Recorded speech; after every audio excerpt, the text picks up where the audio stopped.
Tensions between the US and China are long-standing, but the pandemic and a looming presidential election have amplified the rivalry, and this week the war of words hit a new peak.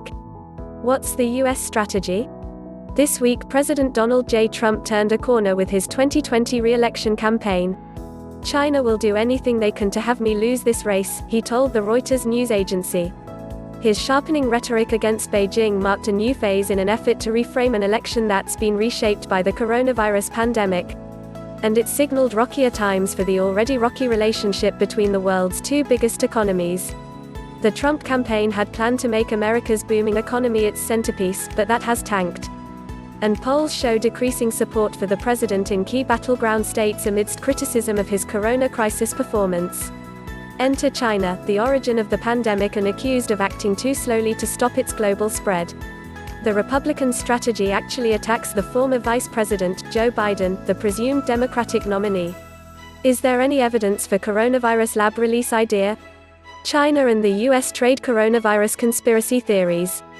Mr. Trump's allies in the America First Action (AFA) political committee have been rolling out advertisements lashing Beijing Biden for leading the charge of a Washington elite too willing to accommodate a predatory China.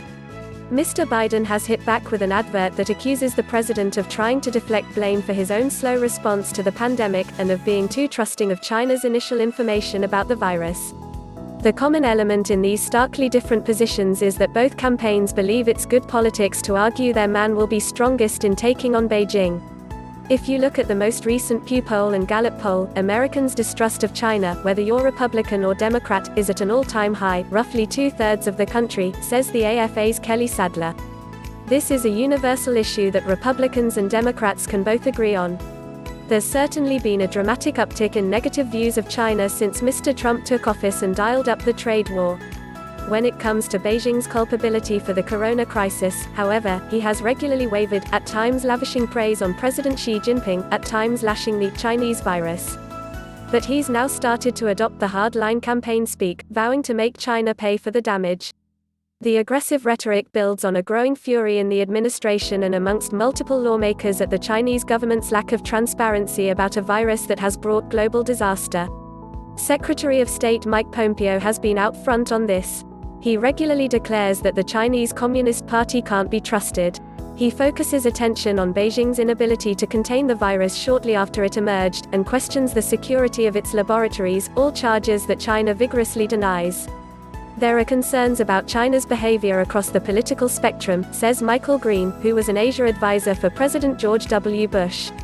But members of Mr. Trump's national security team have a very zero-sum view of relations with China and are particularly focused on preventing China from getting any advantage out of any situation. President Xi Jinping's playbook is also much more aggressive than his predecessors, says Mr. Green, noting a robust Chinese propaganda campaign that's even suggested the virus came from the US military. There's a zero-sum ideological and geopolitical spin on the ball coming out of China that predates Donald Trump. But that nationalist authoritarian turn has clashed with the Trump administration's America First nationalism, increasing confrontation and preventing the kind of cooperation that could combat the pandemic and prevent a new one. Mr. Green notes that before President Trump took office there were more than 24 American and Chinese staff experts from the Centers for Disease Control and Prevention working these issues in Beijing. When the crisis broke out there were 3 or 4, although he says both governments are to blame for that. The national security experts accounted by the New York globalists in Mr. Trump's inner circle, who argue that the United States needs China for business and trade. The relationship between China and the United States is going to be very uneven going forward, says Gary Locke, a Chinese American who was President Barack Obama's ambassador to Beijing. It will be antagonistic at one level, but also seeking great cooperation on the economic front, because so many American farmers depend on China to buy what they produce. As the election approaches, Mr. Trump has signaled that he will listen more to the hawks than the doves in his coterie of conflicted advisors. And he'll be cheered on by a number of Republican lawmakers who've been pushing the administration to stand up to China.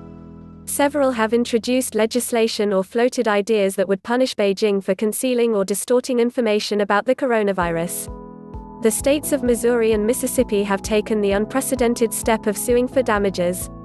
And the party's fiercest China critic, Senator Tom Cotton, has gone to the extreme of accusing the Chinese government of deliberately allowing the virus to escape its borders, because if they were going to suffer an economic contraction, they were not going to allow the world to continue to prosper.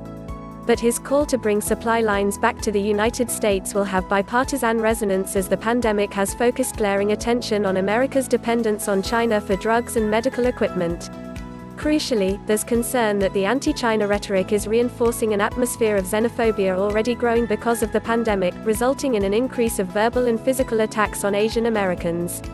Just because I'm Chinese American doesn't mean that I'm a Chinese government official, Gary Locke noted wryly of his unexpected appearance in the Trump campaign's advert bashing Joe Biden.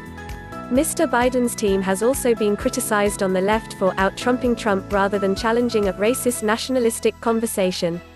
Both campaigns have denied stoking xenophobia. But China's been placed squarely in the middle of an election at a time when voters are angry and afraid for their livelihoods. By November they could be angrier and poorer. Their ballots will show who they blame.